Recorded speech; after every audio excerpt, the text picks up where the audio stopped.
ഇന്നത്തെ നമ്മുടെ റെസിപ്പി എന്ന് പറയുന്നത് ചവ്വരിയും പാലും ഉണ്ടെങ്കിൽ വളരെ എളുപ്പത്തിൽ നമുക്ക് തയ്യാറാക്കി എടുക്കാവുന്ന നല്ലൊരു മധുരമാണ്. അപ്പോൾ ഇത് ശരിക്കും നമ്മുടെ വീട്ടിൽ വിരുന്നൊക്കെ വരുന്നുണ്ടെങ്കിൽ നമുക്ക് വളരെ എളുപ്പത്തിൽ ഉണ്ടാക്കി കൊടുക്കാവുന്ന നല്ല ഡിഫറെൻറ്റ് ഫ്ലേവർ ആയിട്ടുള്ള അടിപൊളി ഡ്രിങ്ക് ആണെന്ന് തന്നെ പറയാം. അപ്പോൾ എല്ലാവരും ട്രൈ ചെയ്ത് നോക്കുക. ഇന്നത്തെ റെസിപ്പി ഇഷ്ടപ്പെടുവാണെങ്കിൽ ലൈക്ക് ചെയ്യാനും ചാനൽ ആരെങ്കിലും പുതിയതായിട്ട് കാണുവാണെങ്കിൽ ഒന്ന് സബ്സ്ക്രൈബ് ചെയ്തിട്ട് ആ ബെല്ലൈക്കണിൽ കൂടി ക്ലിക്ക് ചെയ്യുക കേട്ടോ. അപ്പോൾ എങ്ങനെയാണ് ഇത് തയ്യാറാക്കി എടുക്കുന്നതെന്നുള്ളത് നോക്കാം. അപ്പോൾ ഇത് തയ്യാറാക്കി എടുക്കുന്നതിനായിട്ട് ഞാനിവിടെ ഒരു 3 ടേബിൾ സ്പൂൺ എടുത്ത് ചവ്വരിയാണ് എടുത്തിട്ടുള്ളത്. ചവ്വരി നല്ലതുപോലെ കഴുകിയതിന് ശേഷം അരമണിക്കൂറോ അതല്ലെങ്കിൽ 1 മണിക്കൂറോ വെള്ളത്തിൽ കുതിർത്തി വെക്കണം. അപ്പോഴാണെങ്കിൽ നമുക്കിത് പെട്ടെന്ന് കുക്ക് ചെയ്തെടുക്കാവുന്നതാണ്. അതിനുശേഷം വെള്ളം വാർന്ന് കളഞ്ഞെടുത്തിട്ടുള്ളതാണ് കേട്ടോ. ഇനി ഇതെങ്ങനെയാണ് കുക്ക് ചെയ്തെടുക്കുന്നതെന്നുള്ളത് നോക്കാം. ഇതിനു വേണ്ടി ഞാനിവിടെ 1.5 കപ്പിനടുത്ത വെള്ളം ഒരു പാത്രത്തിലോട്ട് ഒഴിച്ച് നല്ലതുപോലെ തിളപ്പിച്ചെടുത്തിട്ടുണ്ട്. വെള്ളം നന്നായിട്ട് തിള വന്നു കഴിഞ്ഞ് കഴിഞ്ഞാൽ ഇതിലോട്ടേക്ക് നമുക്ക് ചവ്വരി ചേർത്ത് കൊടുക്കാം. ഇനി നമ്മൾ ഇടയ്ക്ക് മാത്രം ഒന്ന് ഇളക്കി കൊടുത്താൽ മതി കേട്ടോ. കണ്ടിന്യൂസ് ആയിട്ട് ഇളക്കി കൊടുക്കേണ്ട ആവശ്യമൊന്നുമില്ല. ഇടയ്ക്ക് മാത്രം ഒന്ന് ഇളക്കി കൊടുത്ത് നല്ലതുപോലെ ഒന്ന് കുക്ക് ചെയ്തെടുക്കണം. അപ്പോൾ ചവ്വരി നന്നായിട്ട് കുക്കായി വന്നിട്ടുണ്ട്. ഇനി നമുക്ക് ഫ്ലെയിം ഓഫ് ചെയ്യാം. എന്നിട്ട് നമ്മളിതൊന്ന് അരിച്ചെടുത്താൽ മതി. അപ്പോൾ ഞാനിത് ഒരു അരിപ്പയിലൂടെ അരിച്ചെടുത്ത് ഇതിൻ്റെ മുകൾ ഭാഗത്ത് കുറച്ച് തണുത്ത വെള്ളം ഒഴിച്ചു കൊടുത്തിട്ടുണ്ടായിരുന്നു കേട്ടോ. ഇനി നമുക്കിത് അങ്ങോട്ടൊന്ന് മാറ്റി വെക്കാം. അടുത്തതായിട്ട് മിക്സിയുടെ ജാറിലോട്ടേക്ക് നിങ്ങൾക്ക് എത്രയാണോ ഇതിന് മധുരം വേണ്ടത് അതിനനുസരിച്ച് ചേർത്ത് കൊടുക്കാം. ഞാനിവിടെ ഒരു 4 ടേബിൾ സ്പൂണിനടുത്ത് പഞ്ചസാരയാണ് ഉപയോഗിച്ചിട്ടുള്ളത്. അതിനുശേഷം ഇതിലോട്ടേക്ക് ഒരു 10-12 കശുവണ്ടി പരിപ്പ് വെള്ളത്തിൽ കുതിർത്തി വെച്ചിട്ടുള്ളതാണ്. നമ്മൾ ചവ്വരി വെള്ളത്തിൽ കുതിർത്തി വെക്കുന്ന ആ ഒരു സമയത്ത് തന്നെ കുതിർത്തി വെച്ചാൽ മതി കേട്ടോ. അപ്പോഴാണെങ്കിൽ പെട്ടെന്നൊന്ന് അരഞ്ഞു കിട്ടുകയും ചെയ്യും. ഇത് നല്ലതുപോലെ ഇതൊന്ന് അരച്ചെടുത്താൽ മതി. ഞാൻ ഈ കാണിച്ച ഈ ഒരു പാകത്തിനൊന്ന് അരച്ചെടുത്താൽ മതിയാകും.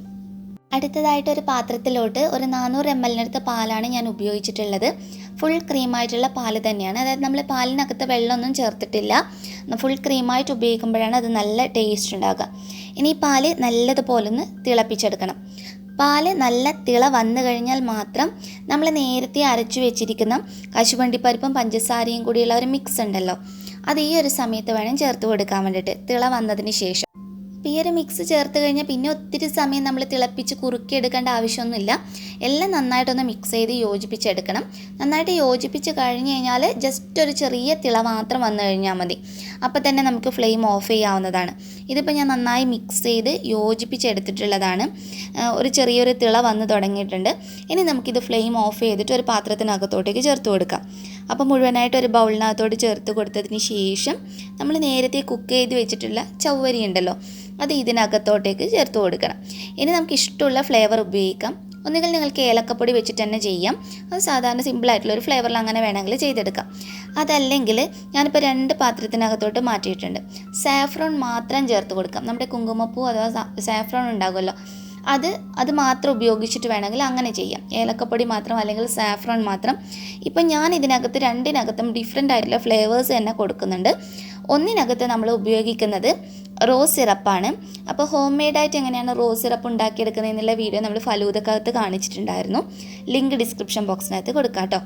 റോസ് സിറപ്പ് ചേർക്കുമ്പോൾ ശ്രദ്ധിക്കാനുള്ള കാര്യം, അളവ് ഒരിക്കലും കൂടി പോകരുത്. കൂടി കഴിഞ്ഞ് കഴിഞ്ഞാൽ വല്ലാത്തൊരു കുത്തലുണ്ടാവും റോസ് സിറപ്പിൻ്റെ. വളരെ കുറഞ്ഞൊരളവിൽ ഉപയോഗിച്ചാൽ മതി.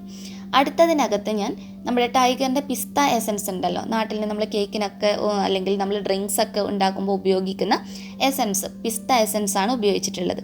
ഇനി ഇതിനകത്ത് ഞാൻ കുറച്ച് പിസ്ത തന്നെ പൊടിച്ച് ചേർത്തിട്ടുണ്ട്. പിസ്ത തന്നെ ചേർക്കുകയാണെങ്കിൽ ഏറ്റവും നല്ലത്. കയ്യിലില്ലെങ്കിൽ നിങ്ങൾക്കൊന്നുകിൽ കശുവണ്ടിപ്പരിപ്പ് അല്ലെങ്കിൽ ബദാം പരിപ്പ് ഉപയോഗിക്കാം. നന്നായി മിക്സ് ചെയ്ത് നല്ലതുപോലെ ഫ്രിഡ്ജിനകത്ത് വെച്ച് തണുപ്പിക്കണം. നന്നായിട്ട് തണുപ്പിച്ചിട്ട് വേണം കുടിക്കാൻ വേണ്ടി, അപ്പോഴാണ് നല്ല ടേസ്റ്റ് ഉണ്ടാകുക. ഇനി തണുപ്പൊട്ടും പറ്റില്ല എന്നുള്ളവർക്ക് ചെറു ചൂടോടുകൂടി കുടിക്കാനും നല്ല രുചിയാണ്. അപ്പോൾ നിങ്ങൾക്ക് ഇഷ്ടമുള്ള ഫ്ലേവർ ഇതിനകത്ത് ഉപയോഗിക്കാം. അതായത് നിങ്ങളുടെ കയ്യിലുള്ള ഫ്ലേവർ ഉപയോഗിക്കാം. ഈ കാഷ്യൂ മിക്സ് ഉള്ളത് കൊണ്ട് തന്നെ ഇത് ഭയങ്കര ടേസ്റ്റിയാണ്. അപ്പോൾ എല്ലാവരും തീർച്ചയായിട്ടും ട്രൈ ചെയ്ത് നോക്കുക. ഉണ്ടാക്കി നോക്കിയിട്ട് നിങ്ങളുടെ ഫീഡ്ബാക്ക് അറിയിക്കാൻ മറക്കരുത്. നല്ല സിമ്പിളായിട്ടുള്ള ഒരു റെസിപ്പി അല്ലേ. നെക്സ്റ്റ് വീഡിയോയിൽ ഇനിയും നമുക്ക് നല്ലൊരു വെറൈറ്റി ഡിഷായി വീണ്ടും കാണാം. അതുവരെ ടേക്ക് കെയർ. Bye bye.